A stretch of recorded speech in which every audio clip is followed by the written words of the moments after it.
Okey, korang tahu tak kenapa kulit lebih mudah mengalami pigmentasi selepas umur 30?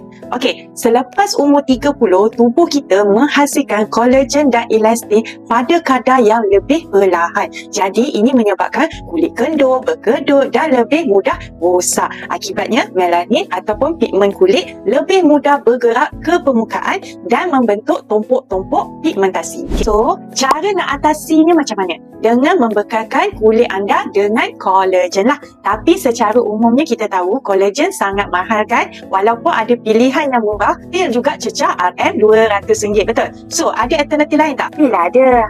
Walaupun korang tak boleh nak tambah kolagen secara langsung, masih ada bahan aktif lain yang boleh mencerahkan kulit dan membantu merangsang penghasilan kolagen. Nak tahu tak produk apa? Inilah. Dia serum Seal yang dikaji oleh pakar dermatologi Korea dan sangat berkesan dalam menghalang pigmentasi melanin, mencerahkan dan meratakan tona kulit dengan 10% niacinamide plus arbutin. Okey, selain itu ia juga mengandungi fish meal, bahan semula jadi yang sangat bermanfaat untuk mengurangkan melasma, menegangkan kulit dan melawan penuaan. Walaupun bahan-bahannya bukanlah sesuatu yang baru, teknologi di sebalik produk ni dia menggabungkan dua bahan utama ni dengan ejen pelembab untuk memberikan bagi mereka yang menghadapi masalah seperti kulit kusam, melasma, kedutan dan kulit kurang berseri, terutamanya selepas umur 30 tahun.